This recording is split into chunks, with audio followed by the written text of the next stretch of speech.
Good evening, everyone. Today we are having another session with Srinivasan sir. Good evening, sir. How are you today? Namaskaram Andy.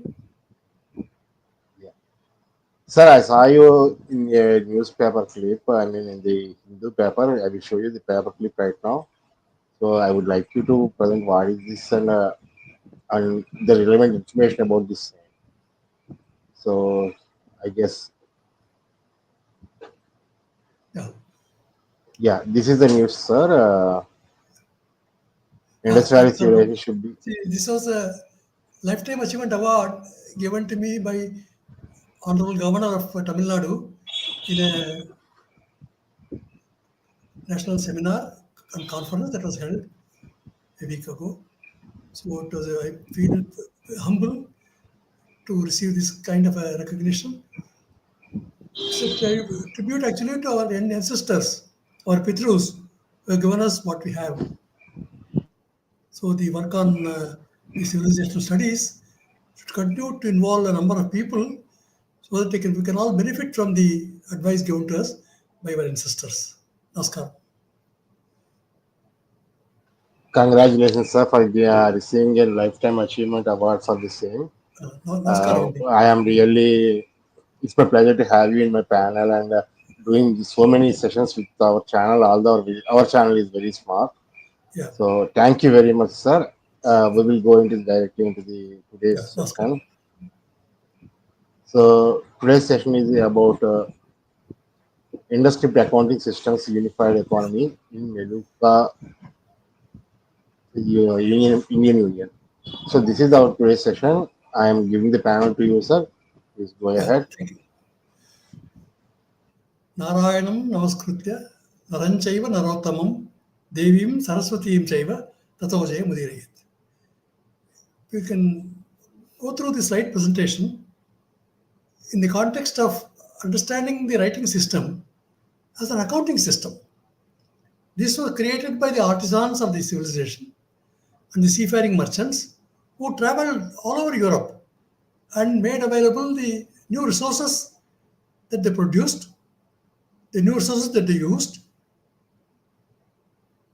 of cotton, silk, wood, and variety of resource ores, copper, zinc, tin, and creating alloys and producing useful articles, metalware, which was traded all over Eurasia. So I will present this series of slides to demonstrate that it's an induscript is an accounting system which unifies the economy in a speech union, which united both all parts of India, western part, the eastern part, the northern part, the southern part.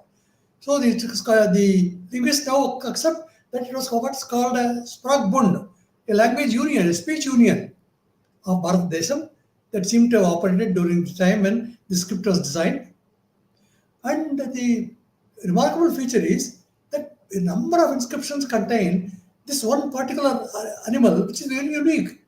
It's got only one horn, it's got one ear, and looks like a goat, and has a sack on its shoulder. And in front of it, there's a standard device. The visual language seems to signify by this animal a treasure god, Jangadio. Why I call it Jangadio? Because combination of parts is called Sangada. So if there's a combination of parts here, one horn is attached to the face of a goat, and then it's overlaid with a sack. So the joining of parts is taking place, Jangada. It's called Jangadio, treasure god in Gujarati. Similar word is used in Malayalam called Sangadam. It's a treasure god. Then this also seems to signify in a number of inscriptions a guild operating, a guild at work, a Shri. And the most frequent sign of the entire script is sign 342, which is very clearly indicating the rim of a jar, rim of a vessel.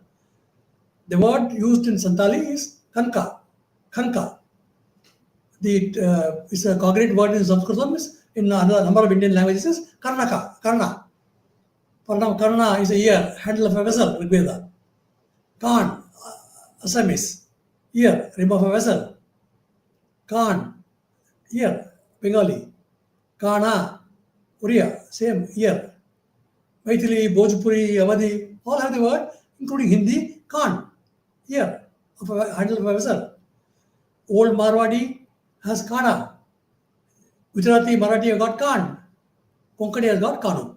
So this word that is used in almost all languages of our country, both Mundarika, Indo-Aryan and Dravidian languages, seems to signify a ear of a handle. Is there a similar sounding word, a homonym? I call it rebus, using the Egyptian hieroglyphs principle of writing system. Similar sounding word. What is a similar sounding word similar to Kana? Karna? Kanam, an ancient right of gold. Wealth. Kani, landed property, possession, hereditary right. In Malayalam, Kanam means possession goods. Now, the animal is called Konda. It's a young bull. Konda is a circular hamlet. So the street that is we have seen in Mohenjo-daro in Harappa seems to be a street of circular platforms. Such a street is called Shri. It's a street of herdsmen.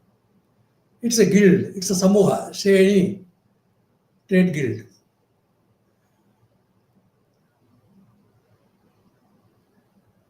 The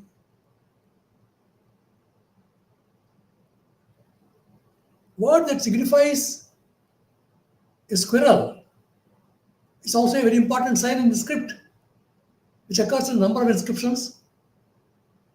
Sign 51. This is called Kara or Shreshti, squirrel. A similar sounding word is Shreshtin Kar, guild master of blacksmith artisans, Aitariya Brahmanam. And there are also some symbols which indicate khanda, some divisions or a notch. Similar sounding word is khanda, instrument, implements, weapons. So there seems to be some kind of a wealth accounting and trading documentation that is taking place related to work of the artisans, producing implements using the furnace and the smithy. So this seems to be a maritime cargo entrusted to a treasure guard to be carried on a boat. Next, please.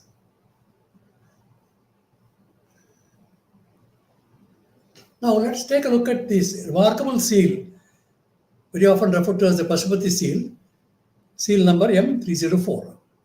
It's a pictorial gallery. It's a beautiful gallery of pictures, visual language. How can we just take a look at the top line, so-called and calling it a script, and not explaining the rest of the symbols? There's an elephant, there's a jumping tiger, there is the body of a human being, and there's a platform with herricks, and there's a person seated on the platform wearing bangles and also well decorated on the chest, and he is in a yogic posture, and he is decorated with the horns of a buffalo, and on top of it there's also a cluster decorated on the horn.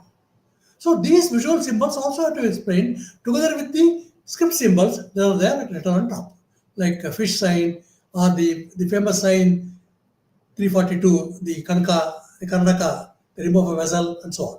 So we'll have to explain every one of these pictorial representations to be able to arrive at a proper decipherment. Now let us take a look at this particular picture of the haystack on the platform, which has got two animals looking backwards. What is a haystack? Kuntam in Tamil is a haystack. Same word, Kuttari in Kannada. The similar sounding word is Kunda, fine gold. So this haystack seems to indicate that the fine gold work is seems to be associated with this picture. Then Kuntanam is an expansion of the word Kunta, which is interspacing, setting up gems and jewel using fine gold. Telugu. It's beautiful. Kuntanam. See, Kuntanam is a very important component because archaeologically we have found a number of jewels and necklaces and ornaments made of gold and other material that have been transported from India from Sarasvati civilization area into Mesopotamia and Eurasia. So Kundana in Kannada means a setting of a precious stone in fine gold. Kundanam also means a fine gold. In Tulu, pure gold. Telugu, Kundanamu, fine gold. Used very thin foils in setting precious stones. Setting precious stones in with fine gold. Such a precise explanation of the word Kundanamu. So Kunta, haystack, Kuntanamu, setting gemstones. So some activity related to the work of these lapidaries produce these ornaments seem to constitute the cargo. Now, there is also a fish sign that we see on the script. Airi is a fish. Similar sounding word is Airi is also a herrick. So both the haystack and the fish seem to signify some kind of a link to Airi, fish. Similar sounding word is Airi, iron, isle. It becomes Ayas in Indo-Aryan languages. Number of European languages, Ayas, Latin, Ais, Air, Gothic, Ice, Thema, Isa, Gothic, Isern, modern Germany, Eisen, Avestan, Ayaha, Old High German, Air, R, could be iron. That is some kind of a metallic association and related to iron and metalwork or alloying metal seems to be indicated. And we have seen that the face of a goat of the unicorn is Mlek. Mleka in Telugu, who is called male. Similar sounding word is Milaku, copper. Cognate word is Blecha, copper in Sanskrit. So there seems to be some kind of a unity of languages achieved in this speech union of these artisans of the guild. And the person is seated in a penance. Kamada is a Prakritam word which means penance. Similar sounding word is Kamata, mint. So this seems to be some kind of a visual representation of a mint and mint workers, mint resources that seem to be signified by this visual representation of seal M304. And the rice platform is called Manda. A similar sounding word Manda is warehouse.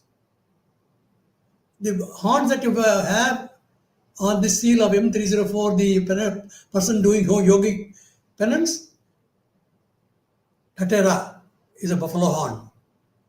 Tatera is a brass worker. Tatakar. So he seems to have three faces.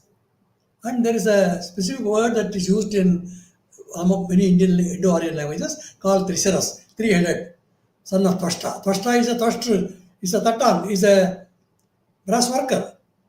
Tatera, Twashta. And Twashta becomes so important that in the German tradition, Tuisto or Tuisko seem to be the founder of the Germanic people.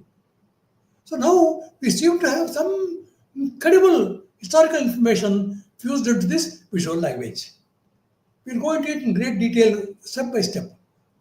Next, please. See, why was this writing system invented in the first place? There's a very beautiful statement that's made in a very ancient text of Tamil Sangam literature called Tolkapiyam Poruladigaram. It says, I'll read it in Tamil. Poyum Vazhuvum Thondriya Pinnar, Ayyar Yatana Karanam Enba. The meaning is, when lies and inaccuracies began to appear in maritime trading, scholars composed, cited the accounting system called Karanam. So the rim of a jar, which is Karanaka, Kanka, seems to signify Karanam, an accounting system. And Karanam in Oriya also means a trade. Karanam we know in Telugu, Karnikudu, is an accountant, a scribe. So some relation to the accounting system, some relation to the mechanical documentation of the work that is being done, and trade, related to trade, seem to be indicated by this work of the artificers and seafaring merchants of the civilization. So why was this rating system invented? It was invented because documentation was necessary to prove the authenticity of the cargo that has been delivered, and some kind of a mudra documents it, both at the receiving end and also at the sending end. So that seems to be the idea of the writing system. Next, please. Now we will go into details about the features of this famous unicorn, which appears in thousands of inscriptions of the Indus script. We have to understand this background, because unless we understand the visual background of the entire huge seal, a small seal, major portion is occupied by this presentation of the visual of a unicorn and a standard device. We have to explain it. Then only the decipherment is complete. Now, let's look at each of these parts. I will not read through it, just go through it one by one. For example, low is overflowing. So there seems to be a pot with overflowing of water. Low is overflow. Khanda is pot. Together, low khanda means metal implements. Overflowing pot is low khanda. Similar sounding word is low khanda, which means metalware, implements. Now, the thigh of the animal is highlighted. Tanka, tanga, thigh. Similar sounding words, tanka, mint, a stamped coin. Then on the shoulder, there is a pannier. Kantala, double bag. Similar sounding word, kantar, maritime. Kantala, boat. So that seems to signify some kind of boat activity, boat cargo. Then the belly is highlighted. Pata, peta is a back and a belly. Similar sounding word is pada, patada, metals manufacturing. Then the face of the animal looks like a goat. Bleka, blek mukha, goat face. Blecha mukha means copper in Sanskrit. Milakku means copper in Pali language. Then the ear is signified. Ear is kar. Kar in Kashmiri means blacksmith. So he's a blacksmith working with copper. Blecha mukha, milakku. And he has got the animal has got one horn. Why that one horn? Singin means a forward thrusting spiny horn in Mundarika language, Santali. A similar sounding word is singi. Singi means ornament gold. Ornament gold. Now, the bull, young bull, it looks like a young bull. Konda is a young bull. Similar sounding word is in Marathi is Konda, circular hamlet. Now, this seems to signify a trader coming from the circular hamlet who is working with ornament gold. And in the center is the dotted circle. What is the center? Manji. Manji means a cargo boat. So now, there is also in one of the ivory tokens, a duck is shown on top of the dotted circles. Vartaka is a duck. In a number of Indian languages, Vartaka means a merchant. So, something related to trade activity seems to be recorded by this image of a unicorn. Now, look at the standard device. It has got two parts. On top is a lathe. It's a turning lathe used by the lapidary to drill holes into the beads, and joined with a lower part, which seems to be a kamatamu. Kamatamu is a portable furnace. So it's a joining of two parts is called Sangada in Marathi. Similar sounding word is Changada, entrustment in voice. Changadiyo, military guard. Sangadam, military guard in Malayalam. Sanghata, Changad in Portuguese is maritime double canoe, cargo boat. So now we can see a maritime trade activity taking place using this impressive visual language representation. What is the cargo? Metalware, metal implements indicated by Lokhanda, the overflowing part. So this is how we are able to clearly see the meaning conveyed by these powerful symbols. And the underlying language is Meluhha language, the speech union of the languages of Bhārat at that point in time. It's called a sprachbund. Next, please.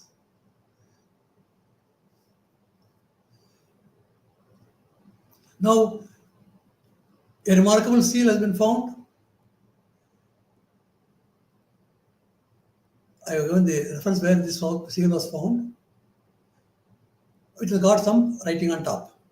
So the standard field symbol of the unicorn with the standard device is shown from. This was the National Museum, Calcutta. So this seems to be some kind of a representation of a cargo activity.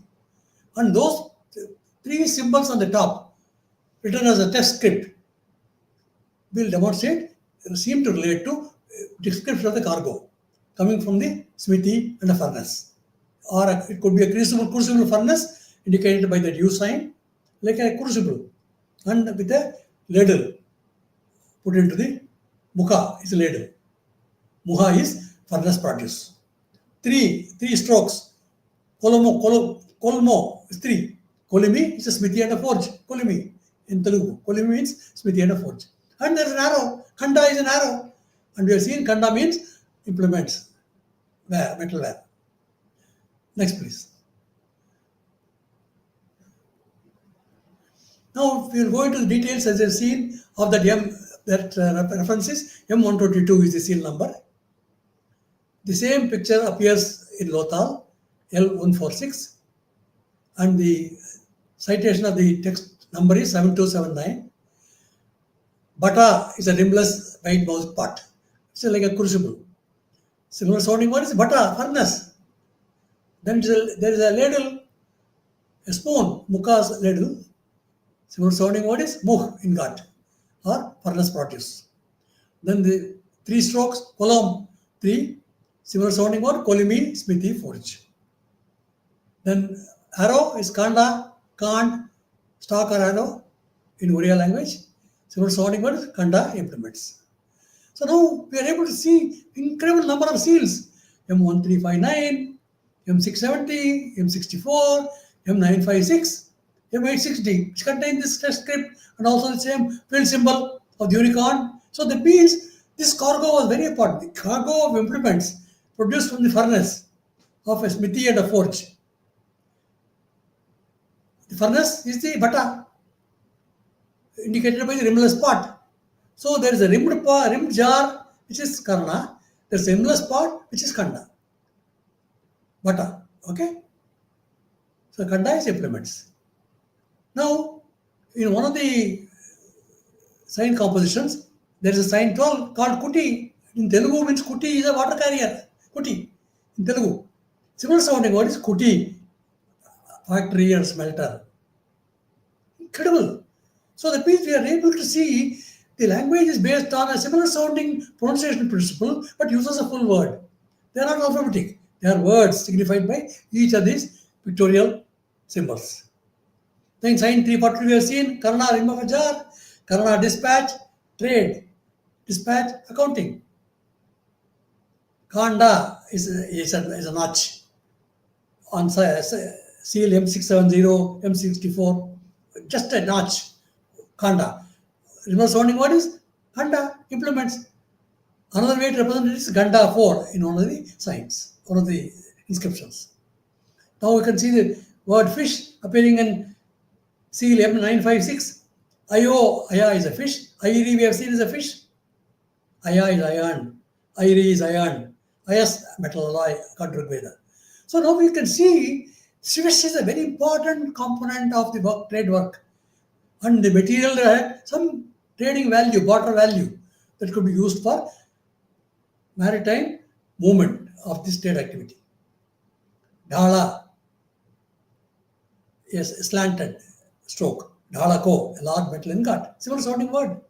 So now we can see, and there's also a fish is also shown with some fins, a variation of a sign, of a fish sign. Kambata is a fish fin.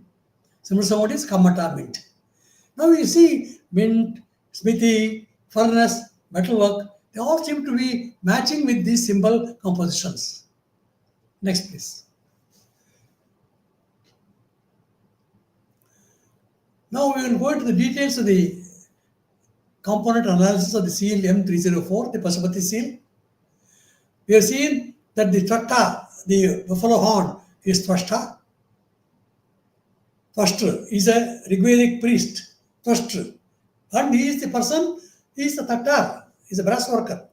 He was a very important component of the yajna that was being performed by your ancestors. Kamata, penance, Kamata workshop. And he seems to be some important person of the village. He has got a remarkable jata and embedded in the buffalo horn. Kundi. Kundi is a village headman. He seems to be a guild master, chief of the metal worker guild. So, which means the animals that are surrounding him seem to be members of this guild.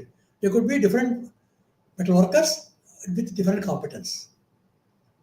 One could be a copper worker, another could be a furnace worker, a third could be a merchant, and so on. Okay, so these are the compositions and the significance of the seals and the symbols. Next, please.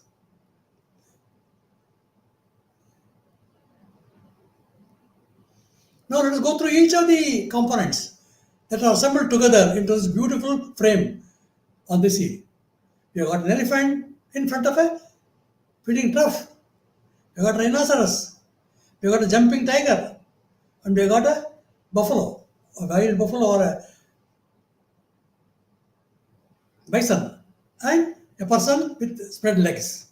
Something that looks like a body of a spread legs. Now, each of these signs can be interpreted. Similarly, the buffalo horn, the three faces, the face almost looks like a face of a tiger, Bengal tiger, and the person seated on a yogic posture, and the platform with two haystacks, and two animals looking backwards, look like antelopes. Next, please. So why am I presenting these pictures for visuals? Because they are very important components of the messaging that's taking place.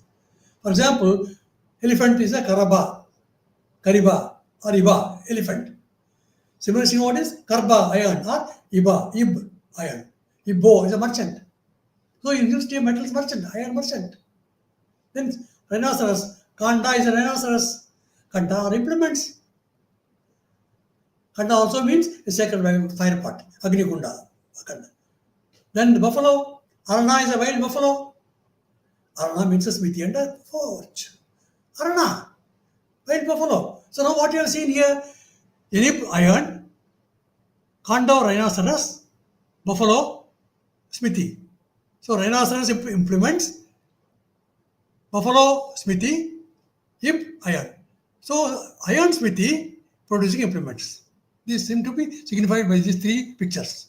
Then there's a jumping tiger. It's not a bear tiger, it's jumping. Kola is a tiger, Kul is a tiger in Santali language.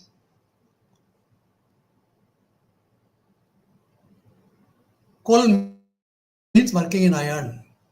Kolhe, smelter. Kolle, blacksmith. Jumping is Kunda, jumping. Kundar is turner. Kunda is engraver.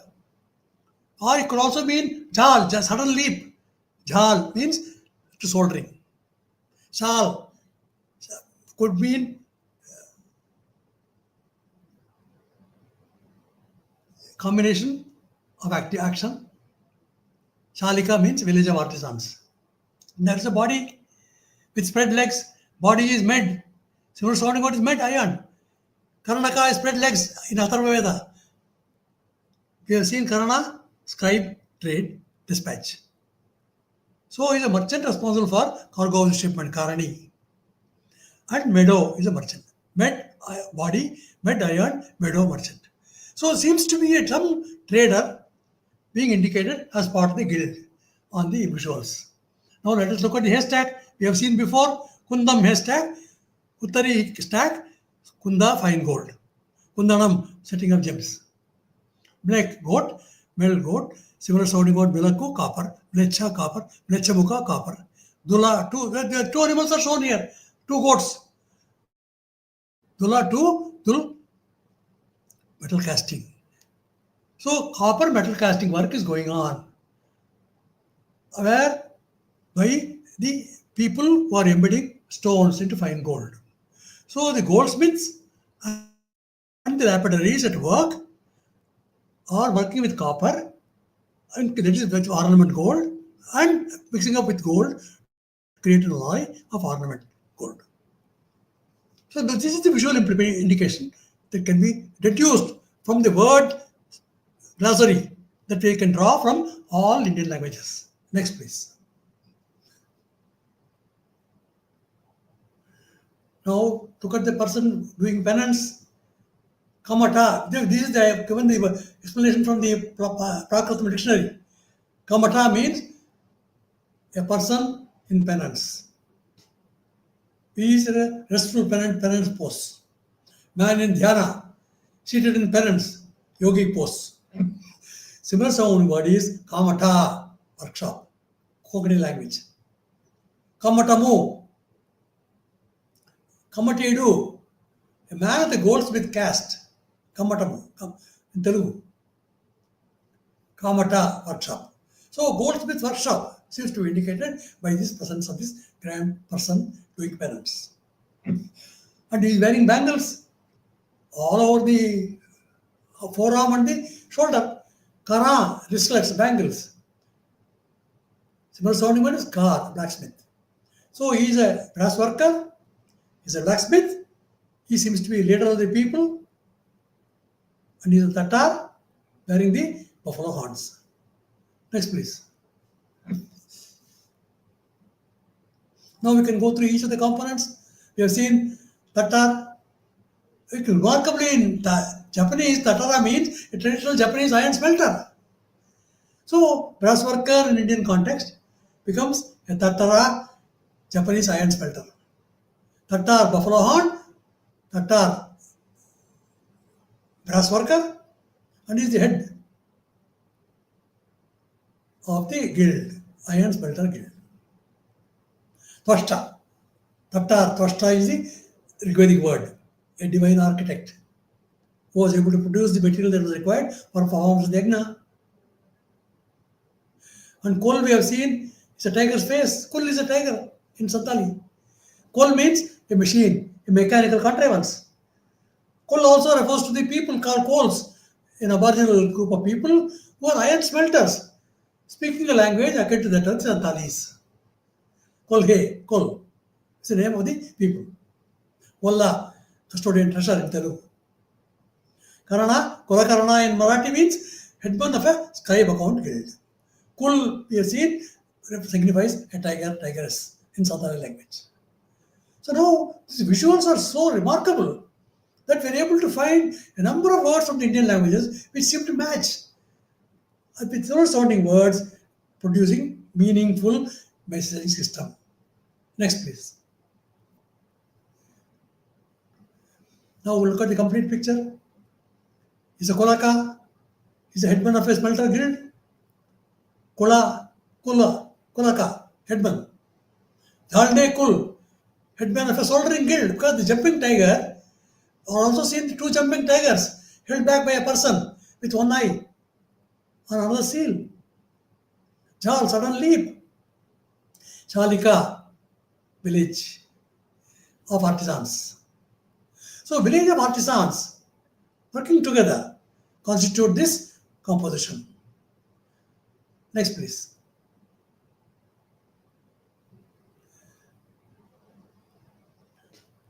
Kundi as a word also we can signify a crooked buffalo horns. We can also interpret that as a crooked horns, curved horns.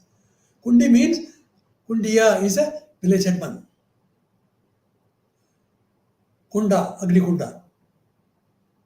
Konda Bandi in Telugu and Kannada. It's caught used at the Konda festival. It's a very, very famous festival for Veerabhadra, where people get together with live coals. They put through a pit of live coals and walk on it. It's a celebration. It's almost like a ritual. They dance on this during the Konda feast. The Konda, as you have seen, is a young bull. Konda also is a circular working platform. Konda, a circular hedge or field fence. A circle described around a person under adjuration. A circle at marbles. A circular hamlet is Konda. The Konda, young bull, is a Konda, a circular hamlet village. Of the type they have seen in Harappa. Look at the number of circular working platforms. So on top of this working platform made of brick, there would have been some kind of a hut. That's a hamlet. That's called Konda, a division of a moja, a circular hamlet. So these circular hamlet people seem to be lapidaries, blacksmiths, brass workers working on these platforms and producing these commodities of the work of the goldsmith and people embedding jewels in fine gold. Next, please. Kundi is the chief of village. Thwashtra Tattar is a smelter, brass worker. Konda is a guild circular hamlet. Now we see how the meaning is emerging. As we pull together these words and put them together, we seem to have a clear, consistent picture of a guild at work, a group of people working together and producing something of value, which becomes the cargo carried on a maritime trade activity on a boat, on a jagara. We can go through each of these words. I have taken the words which sound similar from a number of languages of our country, both from the Indo-Aryan stream and also for the Dravidian scheme. They all seem to explain why that cluster is shown between the two horns of the buffalo horn, that crooked horn. This Kunda seems to be a cluster. Kunda, clump.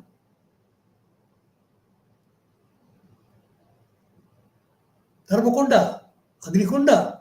So, similar sounding words. So, we seem to have a clear idea of what is described in our Vedic texts and all that, of people at work with a furnace or a fire altar, celebrating the fire and celebrating the work of materials, stones and rocks that are thrown into the fire, and out comes something of value.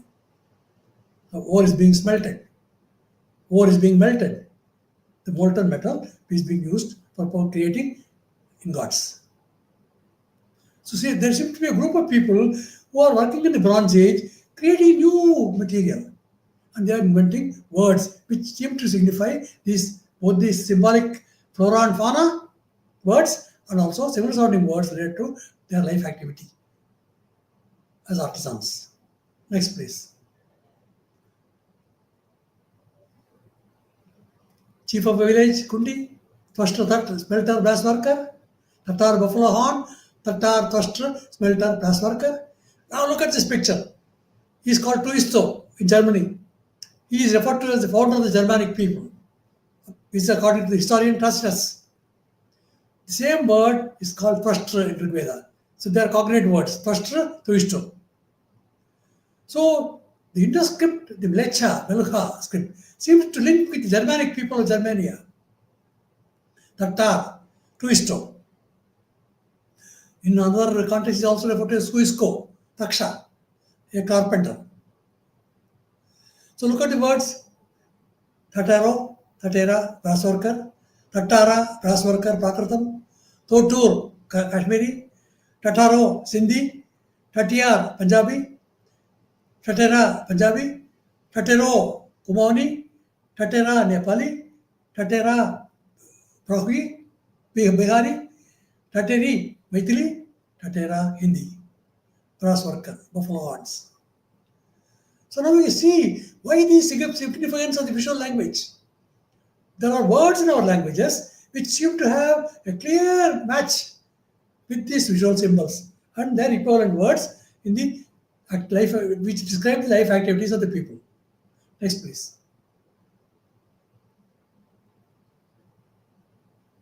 Now, I submit that this face is a face comparable to the face of a tiger. It's a muha. Muha is a face. Similar sounding word is muh in God, furnace produce. Muha medhet is iron smelted by the coals and formed into equilateral lump, a little pointed at each four ends, Nantali. Muha, quantity of iron produced at one time in a native smelting furnace with coals. That's why the face. So his face is not it's not a very clearly portrait of a human being. Though there's a face there's a nose and there are lips, but some hazy significant seems to just indicate the face. Muha, mukham, face, mukh, furnace produce. So the word becomes Mlecha Mukha in Sanskrit, which is copper. Milakku in Pali is copper. So it's a Mlecha Mukha. Next, please. Trisaras is a very famous phrase in the Vedic terminology in Vedic texts. This can also be looked upon as a three faces. That's why some people call it Pashupati. Three faces of a divine person. Trisiras. Trisiras is mentioned in our text as Twashtra, a carpenter, a maker of carriages, a creator of living beings. He is a divine architect, a divine builder. He is a Vishwakarma. And very detailed explanations are given in a number of our commentaries of the Indo-Aryan languages, particularly Sanskrit,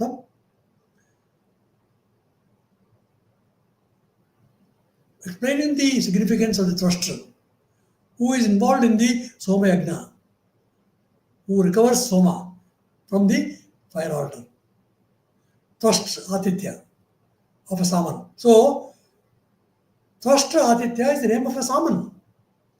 So, why is Thrust a carpenter or a brass worker involved in a yagna?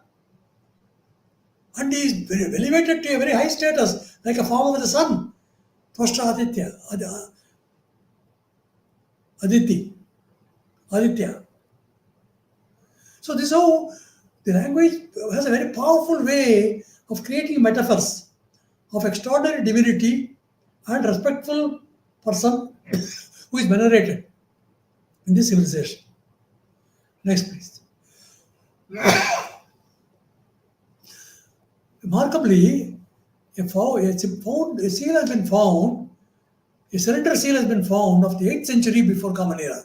So roughly about 2000 years after this Mohenjo-daro seal of the Pashupati, we have found this seal, which seems to have a parallel with the pictorials of the Pashupati seal.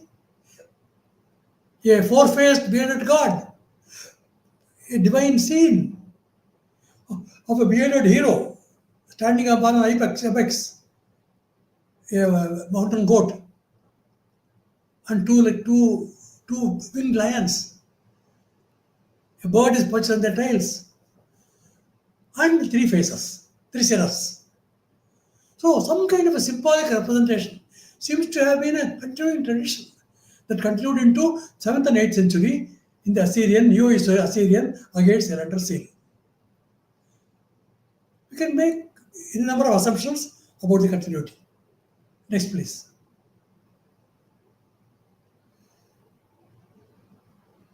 How is the thruster venerated in the Rigveda? This is the Richa. Iha Tvashtaram Agriyam Vishwarupam Upa Hoye. He is a Vishwarupa, Vishwakarma. Asmakamastu Kevalaha. Meaning is, I invoke the chief and multiform thruster, Vishwakarma. May he be solely ours. Sayana explains this as Tvashtra is Vishwakarma, artificer of the gods, fabricator of the original sacrificial ways of ladle. We have seen that pot with the ladle. The pot and the ladle seem to have been made with Tvashtra. Pushonam Mithunanam Rupakrita. It is Srutehe. In Taittiriya Samhita, the explanation is given as to what the Tvashtra makes with that pot and the ladle. So this seems to be repeated in the induscript with that pot and ladle, rimless pot and ladle, which are very unique creations by this thruster, by this artificer. An alternative translation is given by Prasanna Chandra Gautam in the Rigveda Samhita. He says, this Richa signifies, I call Tvashta with many forms, placed in front near here. Let him only be ours. So this Vishwakarma should be our own. Because he is a divine person. He is a Vishwakarma. He makes articles which are of value and which create articles of value through fire. Next, please. Trisiras, Tvashtra, Rigveda Sutta. Trisiras, Tvashtra. Trisiras, Tvashtra. Three faces. So these three faces that are described in the metaphors of the Vedic texts seem to be signified in the script form of the Pashupati seal. So I submit that this Tvashtra, this Vishwakarma, venerated in the Tatya Brahmana, venerated a great Rishi, is also referred to as a Kubera of a Vishwarupa. It was also explained in the Agni Purana as son of Twashta. So, these metaphors and the narratives that are built in the Vedic tradition seem to relate to some important component of activity created by the Twashta, the Trisaras, the person with the three faces. Next, please. Now, I have given the complete Richa, Trisara Swastra, Rigveda Sukta 10.8, 10.9. Complete. Please go through the Richa and make at leisure, and also the translations and Sahana Bhashya, which gives the translations of this. And also Wilson has done a very good translation of this. And also Griffith translation. Any of about Prasanna Gautam has also done recently from Nepal. So we can use these textual references to understand the great significance attached to this Tvashta, this brass worker. Next, please. Kashyapa Maharshi got a son named Tvashta, and his wife's name is Aditi, Adiparva of the Mahabharata. So now look at the way the memories are built up in our texts, or we call them mythology. But this is how the people understood at that point in time. So we must respect that. So our ancestors have given metaphors and explanations in very beautiful narratives of how the Tvashta becomes an important component of the tradition, continued over thousands of years. Tvashta is presented as Subramanya with two Parshada named Chakra and Anuchakra in Jalaparva. He's also called a Prajapati, and goes on like this. So there is an ecstasy in associating this Tvashta and the contribution he has made in the Yagna process. Sayana Bhashya explains it in greater detail. The Griffith also gives a translation. May Vishnu form and mold the womb. May Tvashta duly shape the forms. Prajapati. Infuse the stream. Dhata, lay the germ for thee. So now the metaphor embedded in these Rigvedic suktas have to be understood in the context of the divinity and the great importance associated with these artisans. Tvashta, fabricate the members. He's a fabricator. Next, please. Trisaras, three-headed. Tandya Brahmanam. Brahad Devata. Kaushitika Upanishad. Mahabharata. Kamandakiya. Nitisara. All refer to Trisaras. So, a tradition of building up this imagery is also called a Kubera. Invoked in the Devi Suktam of 10.125. It's a great Suktam, where she says, Aham Rudrevi, I am as powerful as Rudra. I am the Rashtriya. I am the state. I am the emperor, empress.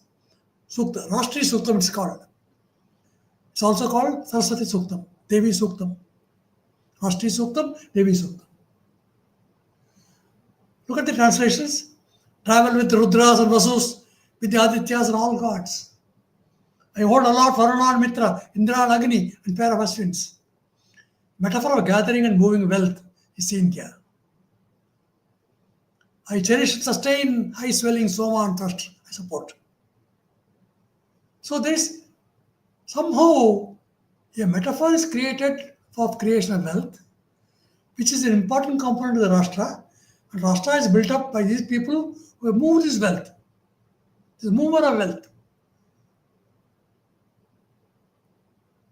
Seems to be the central metaphor, signified both by the indusscript visual symbols and by the metaphors of the Vedic hymns, Rigveda. Next, please. Tvashta. How the meanings are put together into the language lexicons.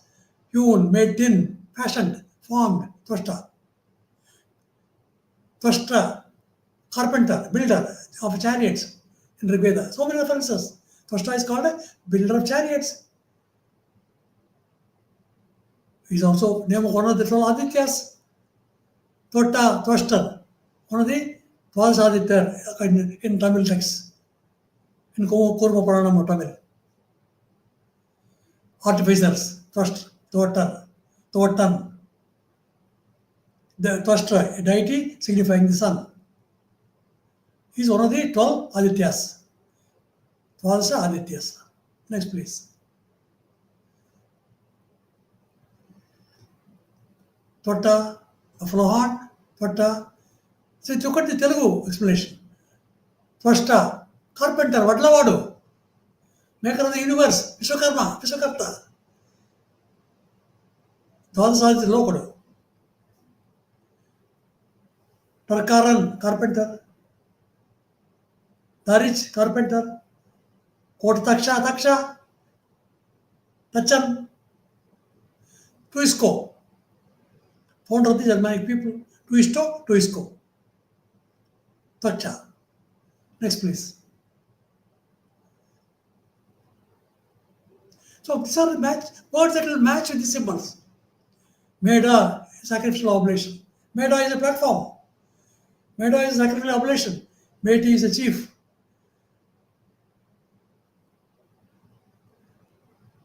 Meti is a chief head leader. Telugu, Metari. Next, please.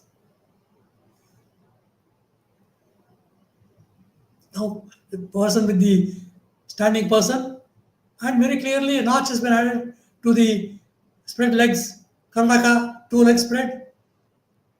Khanda, a jag. Khanda, equipment. So he seems to be a Cooper cargo carrying equipment.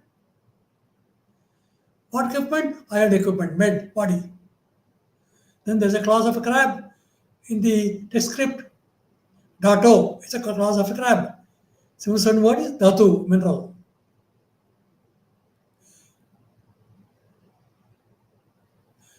To that, a particular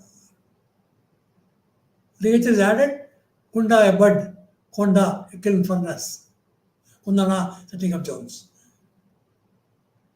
So look at this. So we are able to see the script writing itself is also a visual representation of visual symbols. Next, please. Now we can read the text.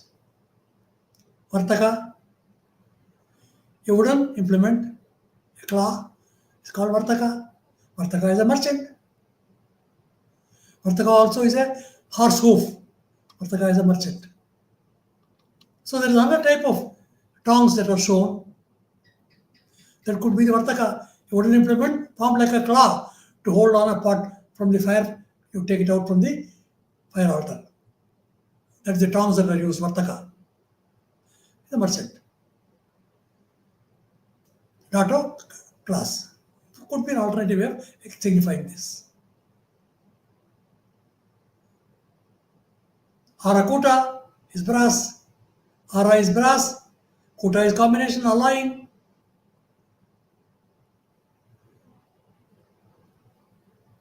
Katil, large tin vessel. Katil, pewter, tin. Next, please. Now, the rim of a jar has got 2 small strokes inlaid. What are the 2 small strokes? Sal, splinter. Sal, workshop. So, workshop, dispatch. Workshop, trade. Workshop, accounting. Accounting workshop. Writing workshop. Then another combination, rim of a jar plus a fish, aya fish, plus kambata, fin of the fish, kambata mint. Karnataka, rim of a jar. We have seen Karna, trade, Karna, scribe, accountant, accounting, cargo. IS is the cargo, alloy metal is the cargo. IS can be iron to be metal. IED to be iron. Next, please. Now, what we have done here, We have taken each of these symbols, seen it as a visual language, matched it with the word that explains the picture, and found the similar sounding words which seem to explain the life activities, metalwork activities, wealth creating activities, cargo, merchant activities, trade activities that seem to be signified by this Karnika, helmsman, supercargo, a person responsible for the cargo entrusted to him on the boat. He is a village headman who is being respected by this cargo carrying boatman. Next, please.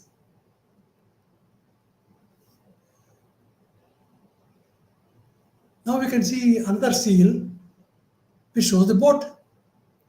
And the boat has got some incredible pictorials showing almost the image of a ox hide ingot shape, two of them. On the frame are two palm trees. All of these are visual significations of some important cargo description is taking place here. Next, please.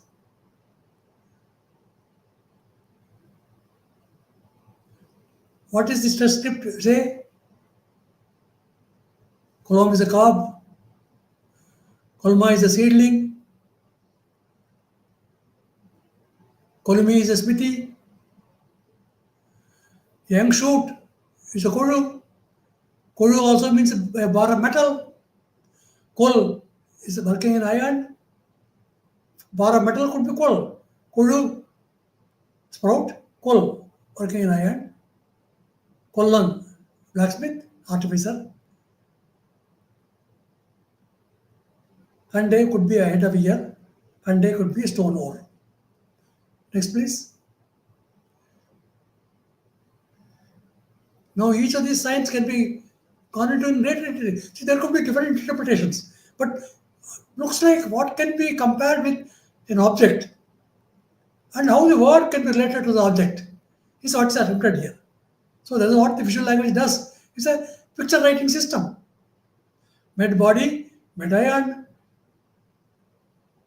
Stature of a man is card. Could also mean kada, a small stone. That's how he goes on reading. Aya fish, Aya's metal. 3 kolmo. 3 kolami furnace or smithy. And there is a sprout within that ingot shape. Koru. Or could be kolmo, rice plant. Kolumi, smithy. Or koru, sprout. Kor, bar of metal. Or kolami, smithy from forge. Next, please. Now, another part of the three part of the seal shows a crocodile carrying a fish, catching the fins of the fish. Karu is a crocodile in Telugu. Similar sound is Karu artificer. He's an artisan. He's catching the fin of the fish. Ayas. Ayakaru. Alloy metal artificer. Ayakara. Iron smith. Pali language. Karu is a wild crocodile. Karu is a blacksmith. Artificer. Karu. Artisan in Telugu. Kar. Blacksmith in Kashmiri. Next, please.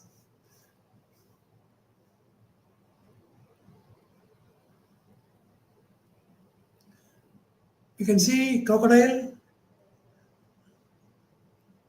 picture in a different context of a lady leaning down and represented with the black of her body shown like a bull or a bovine animal. Seems to be an old lady. And there is another picture of another seal which shows the crocodile linked with the person, maybe in childbirth status. You can see all these pictures are also signifiers of important messages of the words familiar with the Meluhha sprachbund, the speech union of that time. Next, please. Then the crocodile with the fish seems to be a recurring theme in the visual language, as you can see in the number of seal that is being shown. Ayakara, attested in Panini's text. Ayakama and Ayakara both are attested, both in Pali and also in Sanskritam. Next, please. Gariyal becomes a Karu. Karu is Musali, Karu Musali, white crocodile in Telugu. Karuvu means melting. Karuguta. Karuvu, Karuguta. So the car blacksmith seems to be involved in melting iron ore, melting metals. Next, please. Now, crocodile seen with two other animals, elephant and a rhinoceros. This is on a very famous seal from Tel Asmar on the Persian Gulf. Same symbols that are used in the script.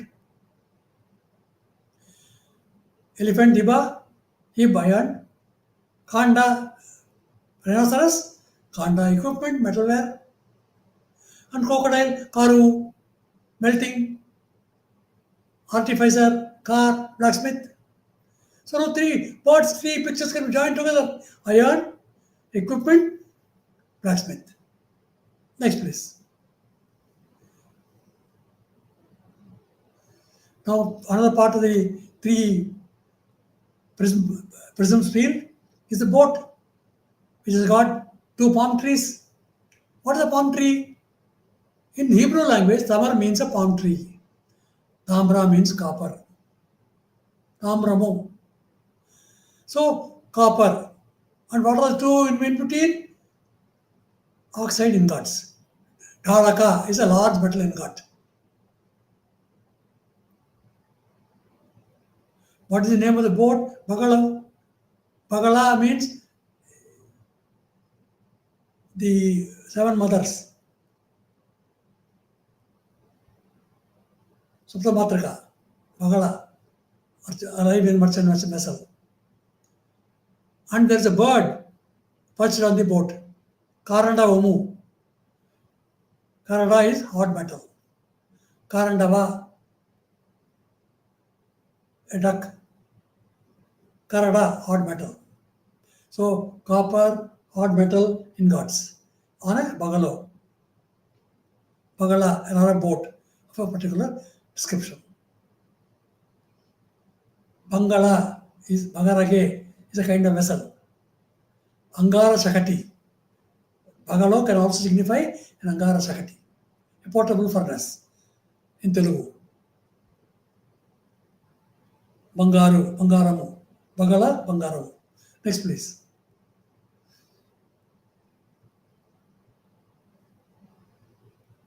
This is a sculpture of a Mesopotamian boat dated to 3rd millennium BC. Meluhha is a word that appears in a cuneiform text. Meluhha together with Magan. So there have definitely been contacts between Sumer and the Sarasvati-Sindhu civilization, Indus Valley, Saraswati Valley. And it also passes through Oman and Bahrain, through the Persian Gulf, some trade activity. So they became, the people of the Persian Gulf became intermediaries of this boat trade, maritime trade that was going on.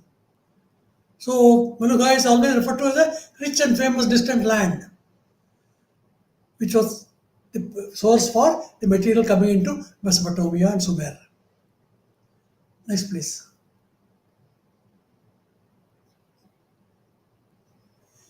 So oxide ingots. I had said these are the two oxide ingots. The oxide shape of the ingots is dated to 2500 before Common Era. This is the date of the seal. It's amazing that this oxide type ingot, which gets signified in a number of Greek artifacts and all that, seem to be already in use in the Sarasvati-Sindhu civilization Bronze Age. I will give the detailed references. It can be gone through at leisure. I don't spend time reading it. I leave the PowerPoint to be reviewed in greater detail, step by step, word by word. Next, please. Oxide type ingot. Same shape of ingot that is shown on the cargo boat. These are the type of ingots that have been found in a shipwreck in Haifa. So we can find what are the words that signify these activities is going on in maritime trade or metalwork. Some kind of board on the Amaravati drum. These indications are given. Oxide type shape of the ingot is shown. So it's a worship of a smelter. Kolel is a temple that's being worshipped. And human face is associated with this. Tree. Tree is a kuti. Kuti is a smelter. Smelter producing these oxide shape ingots of metal. It's an entrance to a temple that has this arch. Next, please. Now look at the maritime trade that was taking place. Now a map has been created using historical information from the periplus of the Erythraean Sea. This is a document dated to 1st century Common Era, about 2000 years ago. It talks of trade. Look at the number of ports of the Western Ghats on the western coast, a number of ports on the eastern coast of Bharatam, and Indian Ocean traffic taking place from Mekong Delta, Mekong River of the Far East, through the Indian Ocean rim, and right into the Persian Gulf and into Gujarat, the mouth of the Sarasvati-Sindhu civilization area, and the trade routes which have been identified based on some ancient texts through the Red Sea into Mediterranean. So these are all the contact areas where the sealed copies have been found, inscriptions have been found, indication of trade activity, right into the historical periods. See, what started possibly in the third millennium was a continuing activity. There's all India was looked upon as a very rich country. So people were coming together. Even Alexander came here in search of the wealth of the country. Ultimately, Paras, the Purushottama, presents him with a sword, a Ukku sword. Because Alexander came in search of that steel material, iron material, that our people are experts in, our ancestors. The Asurs, who were making this work, iron smelting work on the Ganga basin. And now we have found in Mayiladurai, Shivagalai, Mayiladambarai, Adichanallur, we have found that iron was being worked on south of Indias, in Tamil Nadu, in Telangana, in Karnataka, and also in Orissa. They are all iron ore countries. Kolar was a gold fields. So gold, iron, and copper from the K3 mines. Tin ore from the Far East. That is tin belt, the largest tin belt of the globe is in the Mekong Delta.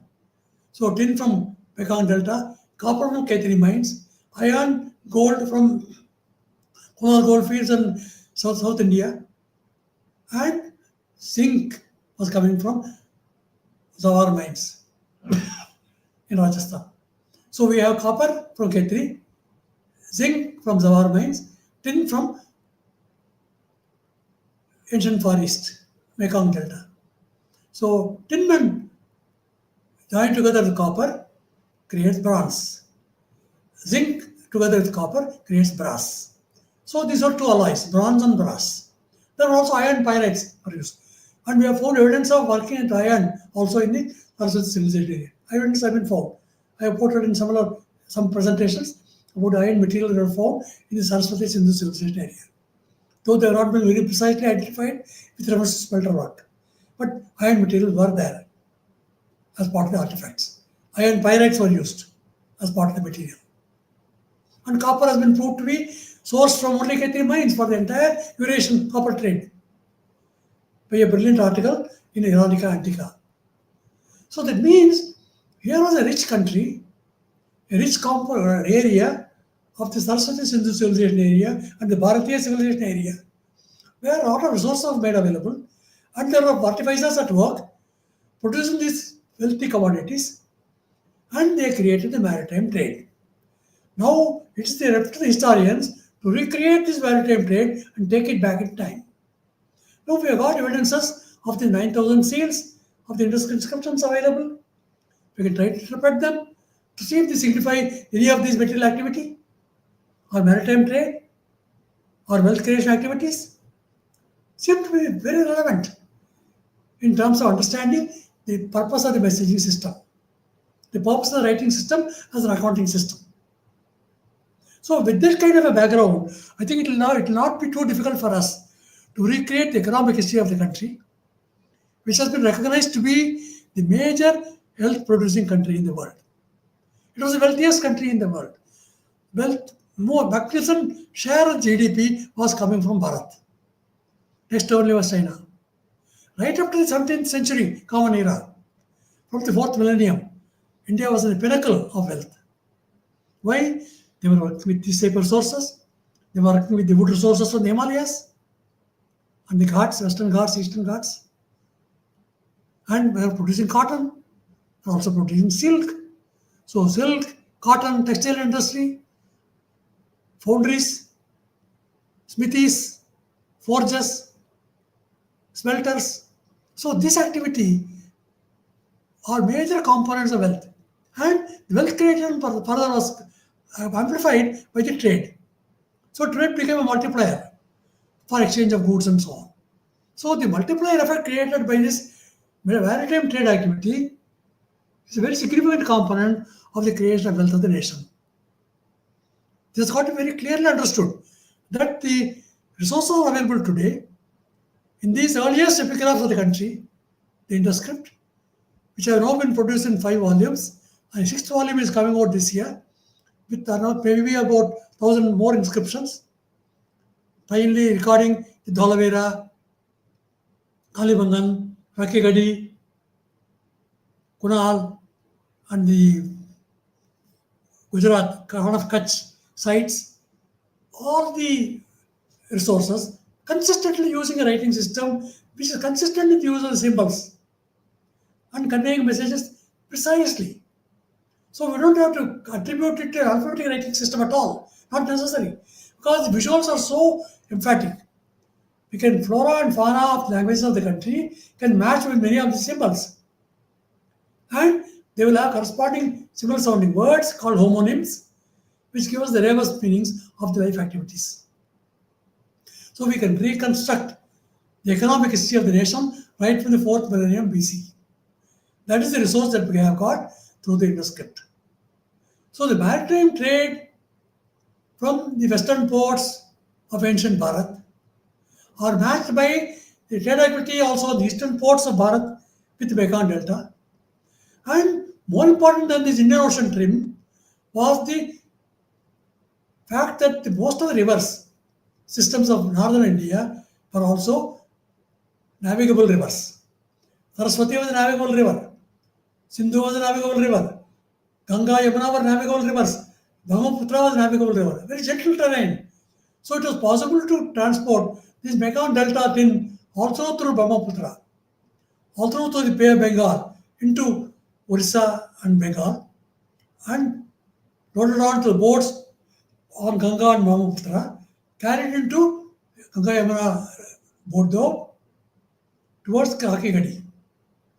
So we have copper coming from K3 mines in Rakigadi, Savar mines producing zinc, trading it to Rakigadi, and we have got tin coming from the Mekong Delta into Rakigadi through this riverine traffic, navigable boats, and the resultant alloy material of bronze and brass being traded using the Saraswati river navigable waters, Sindhu navigable waters, and the Persian Gulf navigable waters into Mesopotamia. And also Red Sea into Egypt, Mediterranean Sea into Israel, and almost all of Eurasia. So the traveling system and the long distance trade was something emphatic. That is documented through cuneiform texts. Now they seem to be a complete match, a significant match, a remarkable correlation between the messages of the Indus script and this trade activity documented in these historical documents. Okay, next please. Now, trade routes between Mesopotamia and the Indus world. Because the low sea levels were low and the gentle terrain of North India made possible up and down traffic on the navigable river systems. So in 3rd millennium BCE was very conducive to this long distance trade activity. It's very important to recognize that. And look at the number of sites. The Saraswati River automatically emerges by plotting the archaeological sites. Right from Lothal, Dolavera, Ran of Kutch, Mohenjo-daro, Arupgarh, Kalibangan, Harappa, Rakhigarhi. These states automatically emerge the Saraswati River.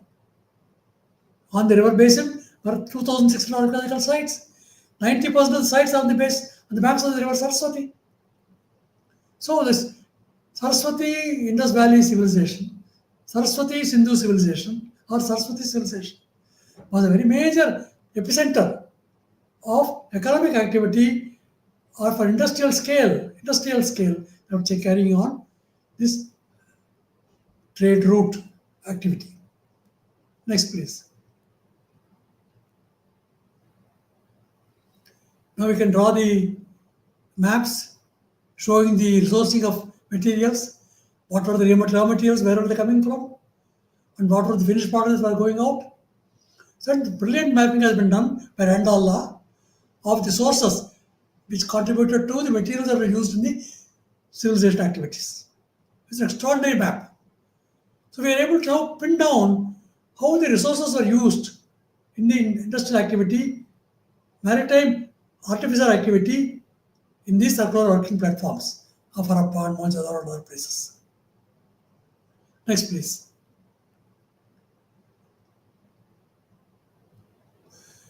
Composite picture of interaction networks. So we have got the resources, we have got the outgoing traffic. Traffic was going on land into Iran, going to the sea, Persian Gulf, Tigris Euphrates, and Anatolia. This map has been drawn by J.M. Kenoyer, a great archaeologist. Next, please.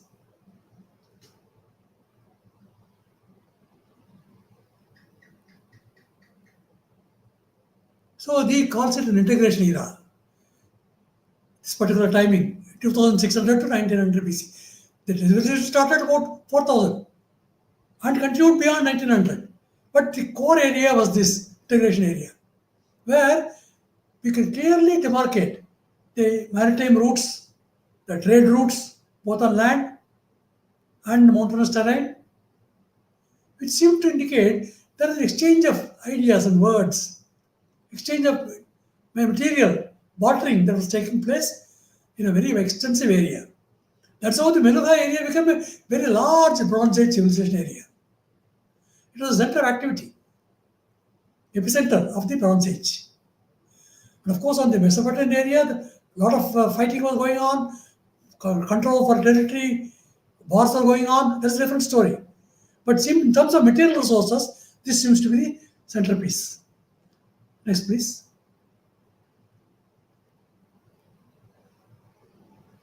Clusters of sites, look at that. It's just easy necessary to draw a line for the river Saraswati. You can automatically see how the river was flowing right into Ran of Kutch in the Gujarat area. Look at the number of archaeological sites of Gujarat on the right side of the map. And that was the starting point for the Persian Gulf. Dholavira, Bedwaraka, Lothal, and Saraswati River. Next, please.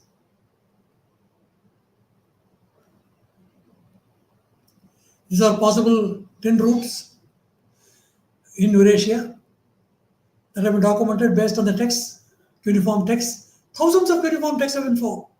Trade texts have been found in Kultepe, in Anatolia. They were able to reconstruct where it was coming from. And of course, major part of the copper was coming from Khetri mines. Next, please.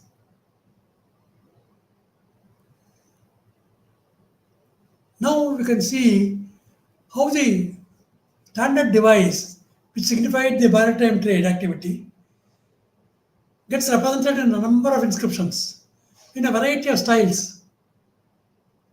10 types of devices, standard device. All the simple representation. Two parts joined together, a lathe and a bottom furnace, portable furnace joined together. We'll go through them. Next, please.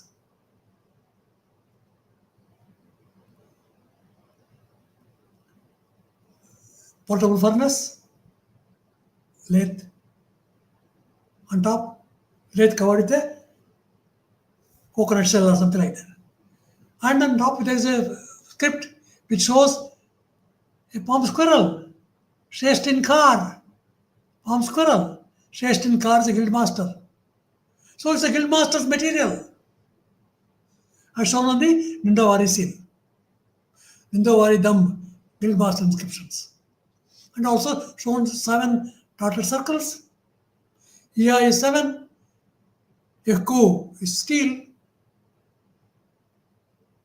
7 steel. Dotted circle. Vritti, circumference. Vritti is a profession. Pota is a bead. It's a perforation. Pota means metal infusion. Metal infusion creating yaku, creating steel. Next, please.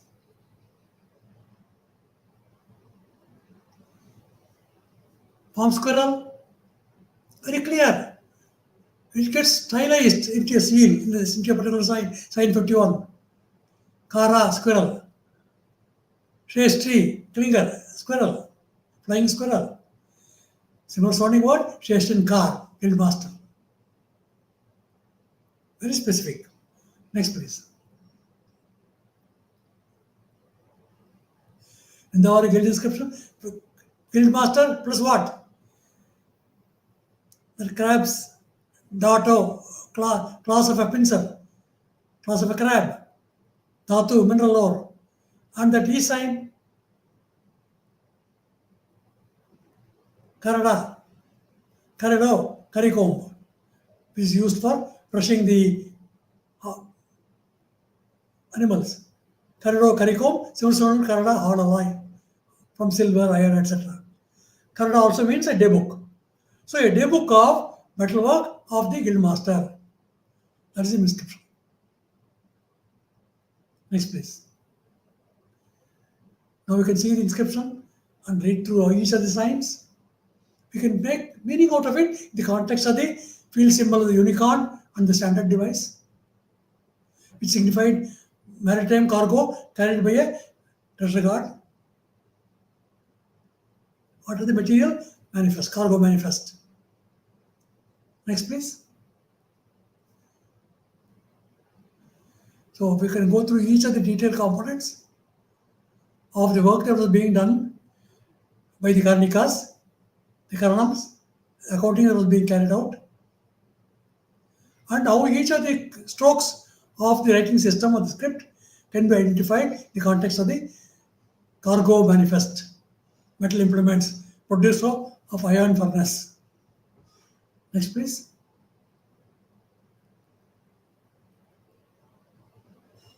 So we compared the picture of a squirrel rolling down a trunk of a tree with the symbol that has been used of the great distinguished man Shetty. So look at the variation in words that takes place, pronunciation. Shet, Shetty, Setti, Seti, Setio, Shet, Shet, respectful term for a banker. Shet,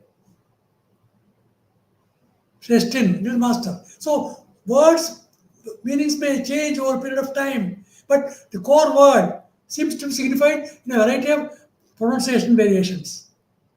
Core word is the same. Shrestin, Shetty, Shetty, little master. Shrestin. Next, please. Sir, the presentation is completed. Now, with this array of pictures, what is the message that we get? Here is a documentation in about 9,000 inscriptions that seem to be related to a visual language being used to convey Meluhha words. What is Meluhha?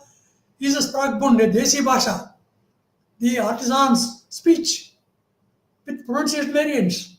So if we are able to pull out these variants and match them with the symbols, we get the meaning. So this is how the visual language can be read.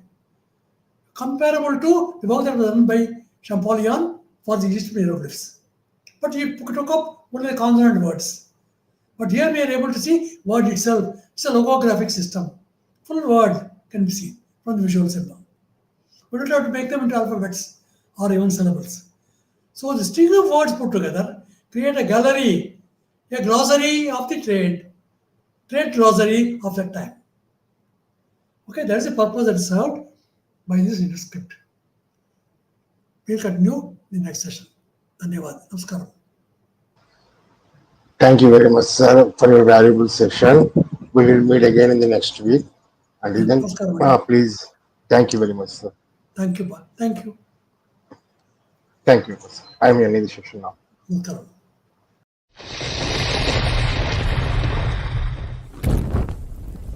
Oh.